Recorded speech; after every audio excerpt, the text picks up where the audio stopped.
రాబోయే ఎన్నికలకు సంబంధించి ఆయా రాష్ట్రాల్లో ఎలాంటి పరిణామాలు ఉన్నాయి అనేది ఖచ్చితమైనటువంటి ప్రిడిక్షన్స్, ఖచ్చితమైనటువంటి అనాలిసిస్ ఇచ్చేటువంటి ఒక ప్రత్యేక కార్యక్రమం ఈ పంచతంత్రం. సో ఇప్పుడు ఎన్నికలు దగ్గర పడే కొద్దీ ఈరోజు అస్సాం రాజకీయం గురించి మాట్లాడదాం. అస్సాం రాజకీయం కూడా మారుతోంది. అధికార భారతీయ జనతా పార్టీ, ప్రతిపక్ష కాంగ్రెస్ పార్టీ కూటమి మధ్య మాటల యుద్ధానికి చాలా తీవ్రంగా నడుస్తోంది. తాజాగా ముఖ్యమంత్రి మాట్లాడినటువంటి మాటలు ఇంకా సీరియస్గా ఉంది. దురంధర్ 2 సినిమా గౌహతిలో హీట్ ఎక్కిస్తోంది. దురంధర్ను ప్రచార చిత్రంగా అభివర్ణించింది కాంగ్రెస్ పార్టీ. దేశవ్యాప్తంగా కాంగ్రెస్ పార్టీ ఇదే ప్రచారం చేస్తోంది. దీంతో ముఖ్యమంత్రి హిమంత బిశ్వ శర్మ ఘాటుగా రెస్పాండ్ అయ్యారు. దురంధర్ సినిమాను చూసే వాళ్ళంతా బీజేపీకి ఓటేస్తారు, థియేటర్లో హౌస్ఫుల్ అయితే గనక తమ గెలుపు ఖాయం అస్సాంలో అంటూ హిమంత మాట్లాడినటువంటి మాటలు రాజకీయంగా చర్చనీయాంశంగా మారింది. అస్సాంలో 126 అసెంబ్లీ సీట్లున్నాయి. ఏప్రిల్ 9న అస్సాం పోలింగ్ జరగబోతోంది. పుదుచ్చేరి, కేరళతో పాటు అస్సాం ఎన్నికలు జరగబోతున్నాయి. మే 4వ తేదీ రోజు ఫలితాలు వెలువడనున్నాయి. ఈశాన్య భారత్లో అస్సాం కాంగ్రెస్ పార్టీకి ఒకప్పుడు కంచుకోట. కానీ 10 ఏళ్లుగా ఆ రాష్ట్రంలో విపక్షం పాత్రకే పరిమితమైంది. 10 ఏళ్లుగా అధికారంలో ఉన్నటువంటి పరిస్థితుల్లో ప్రజల్లో వ్యక్తమయ్యేటువంటి ప్రభుత్వ వ్యతిరేకతను ఎలా అధిగమించాలన్నటువంటి ఒక మీమాంసకు సీఎం విశ్వేశ్వరం ఏమైనా లోనయ్యారా? కానీ కొద్ది రోజుల్లోనే బీజేపీ జాతీయ నాయకత్వం దిద్దుబాటు చర్యలు కూడా చేపట్టింది. కాంగ్రెస్ నేతలు భూపేన్ బోరా, బోడోలోయ్ కమలం తీర్థం పుచ్చుకున్నారు. భూపేన్ బోరా అస్సాం పీసీసీ అధ్యక్షుడు. ప్రియాంక శర్మ అస్సాంకి వచ్చేటువంటి ముందే కాంగ్రెస్ పార్టీని వీక్ చేసి ఆయన బీజేపీలో చేరారు. దీంతో పాటు గౌహతిలో విమానాశ్రయం కానీ, బ్రిడ్జిలు కానీ, రహదారుల నిర్మాణంతో పాటు చాలా మౌలిక వసతులు కల్పించడంలో కూడా కమలానికి కొంత కలిసి వచ్చింది. అండ్ కమింగ్ టు కేడర్ ఉన్నప్పటికీ హస్తం పార్టీకి మాత్రం ఎక్కడో కలిసి రావట్లేదు. భూపేన్ బోరా పోయిన తర్వాత కాంగ్రెస్ పార్టీకి చాలా గడ్డు పరిస్థితి ఎదురవుతోంది. కాంగ్రెస్ పార్టీకి చెందినటువంటి తరుణ్ గొగోయ్ 2001 నుంచి 2016 వరకు 15 ఏళ్ల పాటు అస్సాం ముఖ్యమంత్రిగా పనిచేశారు. ఇప్పుడు ఆయన వాళ్ళ కొడుకు గౌరవ్ గొగోయ్ తెర మీదకి వచ్చారు.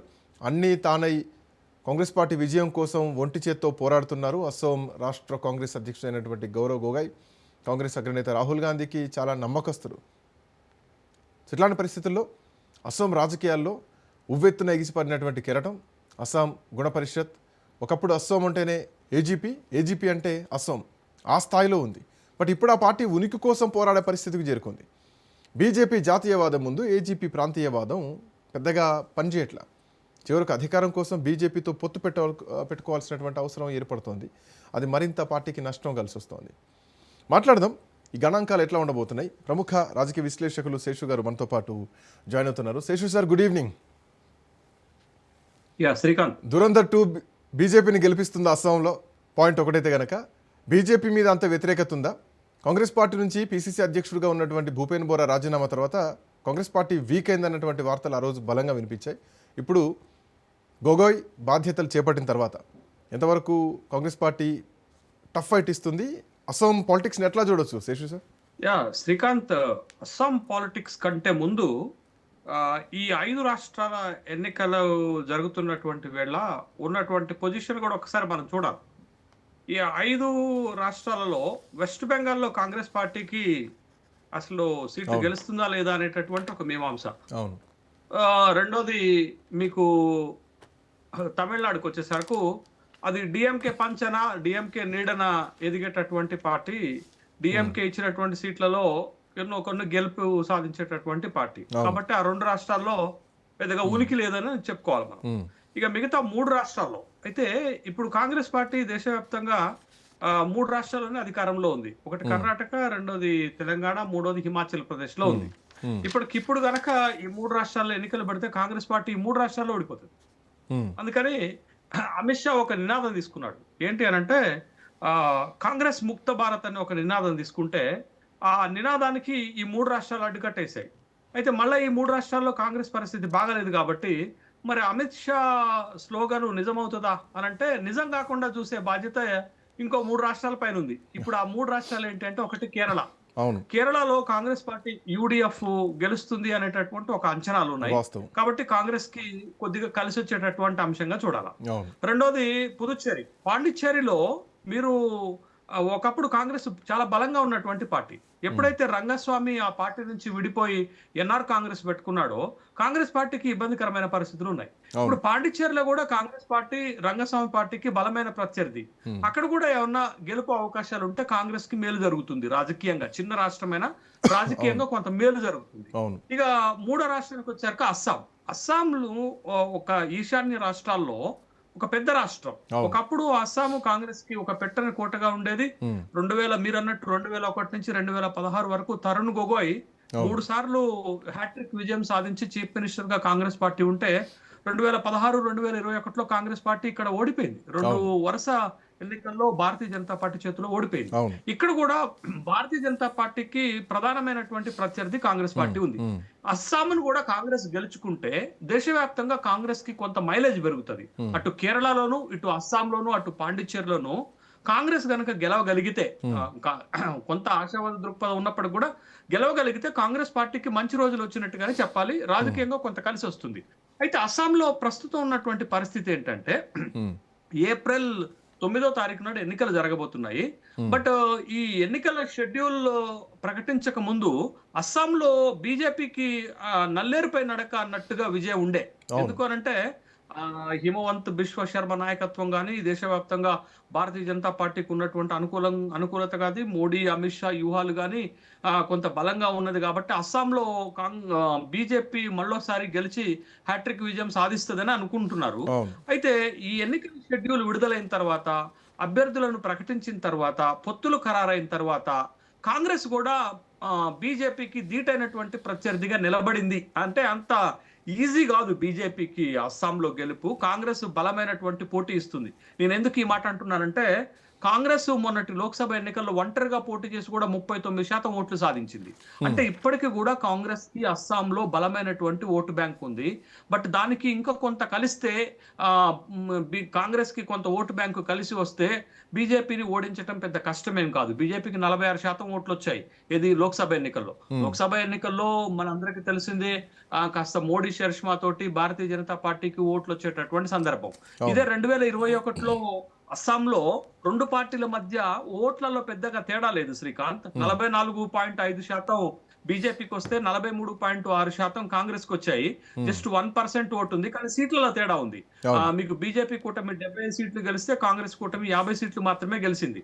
అయితే ఇప్పుడు కూడా ఏంటి అని అంటే ఈ జరుగుతున్న పరిణామాలు ఏంటి, ఈ ఎన్నికల షెడ్యూల్ మొదలైనాక, నామినేషన్లు వేస్తున్న తర్వాత, సీట్లు కేటాయించిన తర్వాత, పొత్తులు ఖరారైన తర్వాత ఏంటంటే బీజేపీ ఎక్కడో తడబాటుకు గురవుతుంది. ఆ తడబాటు ఏంటి అని అంటే రెబల్స్ ఎక్కువైపోయారు, స్నేహపూర్వక పోటీ అయింది. 19 మందికి టికెట్ నిరాకరిస్తే ఈ 19 మందిలో చాలా మంది ఇప్పటికే పార్టీ మారిపోయారు. దీంట్లో ముఖ్యంగా మంత్రిగా పనిచేసినటువంటి నందితా గోర్లోసా అనేటటువంటి ఒక మహిళా మంత్రి కాంగ్రెస్ లోకి జరిపి అక్కడ కాంగ్రెస్ లో టికెట్ తీసుకున్నారు. ఒక గందరగోళ పరిస్థితి అయితే ఏర్పడింది. అటు కాంగ్రెస్ కు వచ్చేసరకు కాంగ్రెస్ ఒక కూటమి ఏర్పాటు చేసింది 5 పార్టీలతోటి. CPM, CPI, hills leaders conference తో పాటు కాంగ్రెస్ కి ఒక బలమైనటువంటి ఒక మద్దతుదారు దొరికారు. అస్సాం జాతీయ పరిషత్ రైజోర్ దళ్ అనేటటువంటి ఒక పార్టీ. ఇది కొంచెం ఇప్పుడిప్పుడే బలంగా ఎదుగుతున్నటువంటి పార్టీ. ఈ రైజోర్ దళ్ పార్టీ కాంగ్రెస్ తోటి జత కట్టింది. ఈ పార్టీకి 11 సీట్లు కేటాయించింది కాంగ్రెస్ పార్టీ. ఈ జత కట్టిన తర్వాత కాంగ్రెస్ పార్టీ కొద్దిగా బలం పెరిగింది. అయితే ఇక్కడ కాంగ్రెస్ పరిస్థితి ఎట్లుంది అంటే శ్రీకాంత్, 2 అడుగులు ముందుకి 4 అడుగులు వెనక్గా ఉంది. ఏంటి అని అంటే పరిస్థితి, ఈ ఎన్నికల షెడ్యూల్ ప్రారంభం కాకముందు కాంగ్రెస్ కు ఒక 2 దెబ్బలు తగిలాయి. ఒకటి మీరు ఇందాక అన్నట్టు 2024 లోక్సభ ఎన్నికల్లో కాంగ్రెస్ గెలిచిందే 3 లోక్సభ స్థానాలు, ఇక్కడ 14కి. 3 లోక్సభ స్థానాల్లో ఒక లోక్సభ స్థానం సభ్యుడైనటువంటి ప్రద్యోత్ బోర్డోలాయ్ పార్టీ మారిపోయారు. బీజేపీలోకి వెళ్లిపోవటం కాంగ్రెస్ కు ఒక పెద్ద దెబ్బ అయితే, ఈ గౌరవ్ గొగోయ్ రాకముందు కాంగ్రెస్ పార్టీకి అస్సాం ప్రదేశ్ కాంగ్రెస్ అధ్యక్షుడిగా ఉన్నటువంటి భూపేన్ కుమార్ బోరా, వీళ్ళిద్దరూ కూడా కాంగ్రెస్ పార్టీని వీడటం కాంగ్రెస్ పార్టీకి కొంత దెబ్బ. కానీ క్షేత్రస్థాయిలో వీళ్ళు ఎంతవరకు కాంగ్రెస్ పార్టీని డ్యామేజ్ చేయగలుగుతారనేది ఒక అభిప్రాయం కూడా ఉన్నప్పటికీ కూడా, ఒక ఎంపీ, ఒక ప్రదేశ్ మాజీ కాంగ్రెస్ అధ్యక్షుడు పోవటం కాంగ్రెస్ పైన ఒక నెగిటివ్ ప్రభావం పడితే కాంగ్రెస్ దాన్ని సెటరైట్ చేసుకునేటటువంటి పనిలో ఉంది. ముఖ్యంగా కాంగ్రెస్ కి ఇక్కడ కలిసి వస్తున్నటువంటి అంశం ఏంటంటే, ఇక్కడ ఎన్నికల ఇన్ఛార్జిగా ప్రియాంక గాంధీ ఉండటం ఒకటైతే, రెండోది 2025లో ఇక్కడ కాంగ్రెస్ పార్టీకి ఒక బలమైనటువంటి లీడర్షిప్ దొరికింది.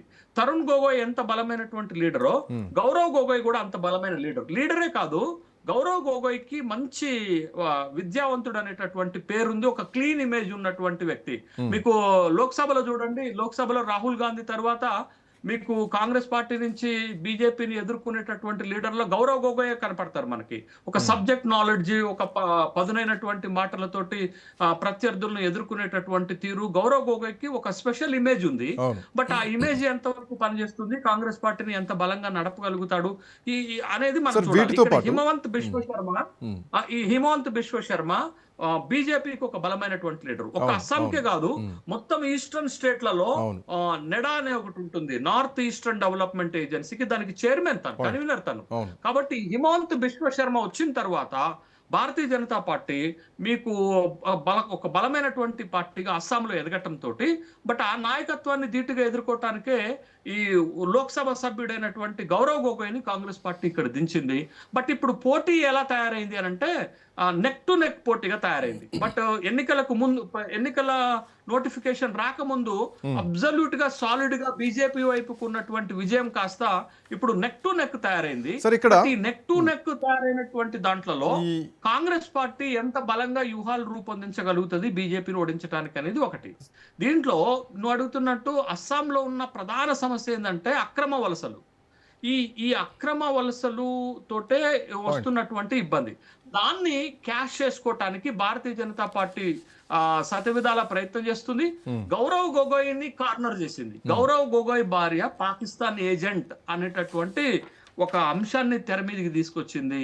బట్ ఒక సెంటిమెంటల్ గా అస్త్రాన్ని తీసుకొచ్చింది. ఇప్పుడు మీరు అంటున్నట్టు దురంధర్ సినిమా, ఒక సినిమా తోటి శ్రీకాంత్ ఒక సినిమా తోటి ఆ రాష్ట్రాన్ని గెలవటము, ఆ పార్టీలను ఓడించటము సాధ్యమయ్యేదిగా. సినిమా ఒక మాధ్యమం, ఉన్నటువంటి అంశాన్ని ఏదో కొద్ది మంది పైన ప్రభావం చూపెడితే కానీ